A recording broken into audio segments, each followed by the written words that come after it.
This is Erica Raggett. She is the founder of A Second Cup. Erica, why don't you tell us about A Second Cup, especially for those that might not be familiar with you guys and what you do? Yeah, so A Second Cup is a nonprofit coffee shop working to fight human trafficking in Houston. We opened about, well, we started about 9 years ago after Advent Conspiracy. And we use the shop to raise awareness about human trafficking to ensure that everybody knows that human trafficking exists. It exists here in Houston, and that there are things that people can do about it.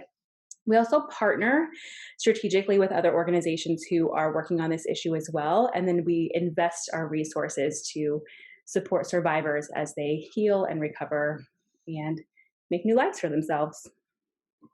And like, The Second Cup has been a phenomenal success, especially for the heights and just as a coffee shop alone. It's an amazing coffee shop, and it was always bustling and full. And then pandemic hit. What have been some of the challenges in the pandemic for you guys to continue to work towards the mission as the model that you've used to do it has sort of been assaulted by pandemic? Yeah, I mean, everything's been a challenge. Yeah, I mean, we are pretty unique in the nonprofit space, and that we have this whole branch that generates revenue to help us do the work that we do. And that's pretty unique. And so, um, because we utilize that as our main source of revenue, the retail field as a whole has been hit really hard by the pandemic. And so, I mean, every retail space in the United States and probably across the world has just seen a huge drop in sales, and that's the same for us.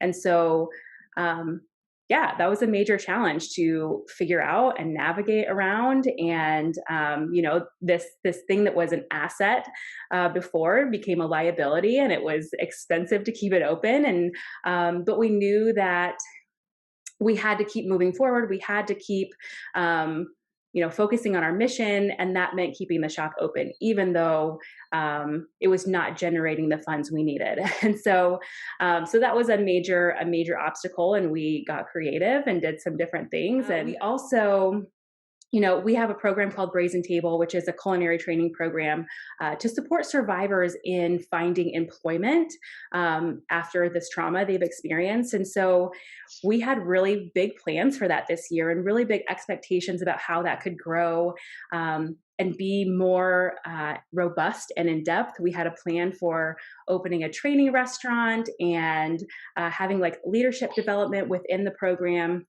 And because of the pandemic, we were able to do that. And so I think a lot of the challenges have to do with like these expectations for what we have, like what would happen in 2020, and them not being met. In fact, them being oftentimes just crushed. And so, like managing all of those feelings and frustrations while also trying to figure out like what makes the most sense to move forward. Just been a lot of maneuvering, a lot of changing, and that's hard. Yeah. What about the gifts? What have been the gifts in the pandemic? Because every time there's challenges, there's also the other side where it creates some space for us to see things, and we can see things from a different perspective. What are some of those gifts that you've seen? Yeah, yeah. I think in the moment I would never think these things were gifts because they're so hard. Um, but I think that everything that's happens really has really forced us to be creative about the way that we do things. And so, in the beginning, we had to close down the shop. We were closed for, I want to say, like 3 weeks, and then we opened in a weird new way.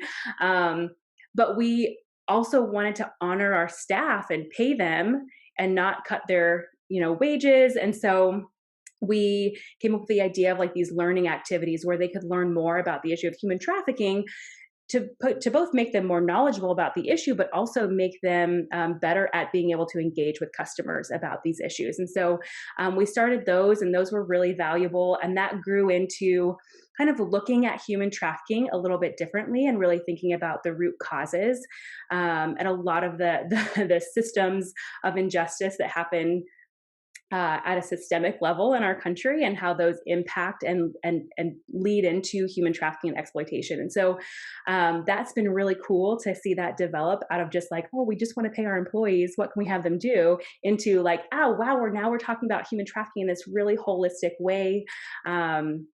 Yeah, so that's been really cool. We also Brazen Table's growth did not look the way we thought it would this year. So we had this grandiose plan of like all of these things, and instead we've created this online version, and it's been a lot of work. Kaylin Simpson, who is also a Vineyardite, she has been working so hard on changing all of our programming into this online version, and it's felt kind of like a headache. It's kind of been pricey for us to do.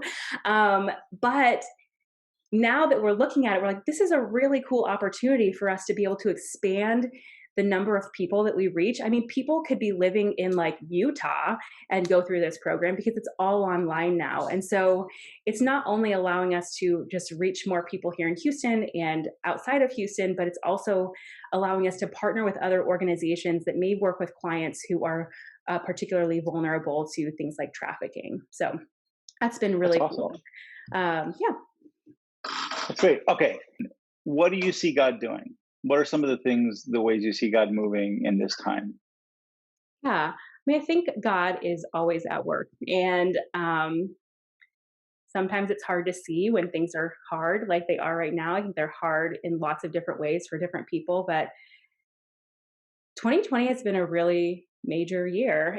And, I think with the pandemic, we've seen, I feel like God is really shining a light on the disparities that exist across the country in so many different sectors.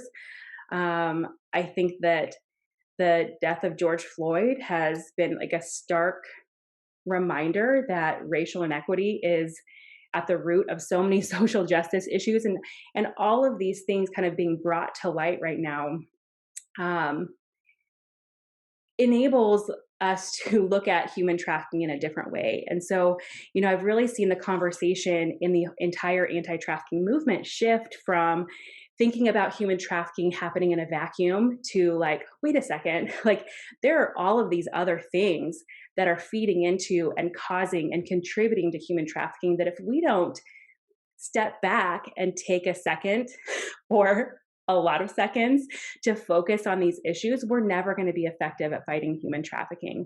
And I think that's really God breathed. Like that to me is the heart of God, is for us to like step back and look at desperate situations that people are living in and try to figure out how to meet those needs and ensure that no one is ever put in a position where they're um, susceptible to human trafficking.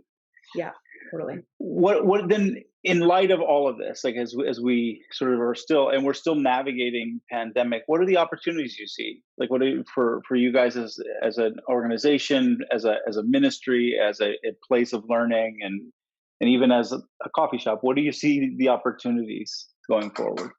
Yeah, well, I think that, because I feel like God is moving this way and He is like shedding a light on all these things, it's really stirred up a lot in me personally. Um, and I think that as an organization, we have the opportunity because we reach so many different people, because we're a really good coffee shop. I am very biased, but I also think that we are one of the best in Houston. Um, we reach a lot of people because of that. And we have the opportunity to ensure that the work we're doing in the anti-trafficking field is informed and it is holistic. And yeah, I think we have the opportunity to be leading that. And I think the same is true for the church as a whole.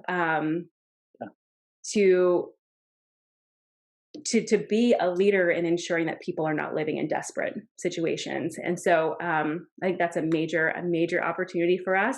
I think, the vision that we had for Brazen Table is not going to go away. Like we still want to expand the program. Beyond just the online version, I feel like that is now like this like stepping stone foundation that we can just continue to build upon. And so really excited about that. It may not be next year, but I think it definitely is in the future. And I think, we also have had the opportunity to continue to expand our merchandise in the shop to give people opportunity to shop in a conscious way. And I think especially around the holidays, I'm really excited to see like that section fully built out because, like as the church thinking about Advent, like it doesn't make sense for us to be like consuming in a way that exacerbates human trafficking, right? Like we need to be very conscious about the way that we are celebrating the birth of our King, and that's honoring His creation, right? So, Yeah. um, yeah, I think those are some of the big There's a things. lot, there's actually a ton to look forward to.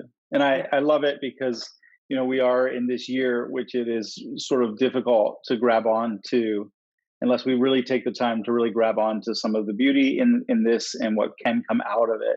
So I'm really thankful, first of all, for you guys to have continually done the work to pivot and to change and to be adaptable, as hard as that is in this season, to be able to keep moving so that the mission can be accomplished. And I'm really grateful for the partnership we've been able to share between the Second Cup and the Houston Vineyard over all these years, and look forward to what that will continue to produce for the advancement of the kingdom of God and the freedom that flows from that. So thank you, Erica. We yeah, appreciate it. thank you. Thank you.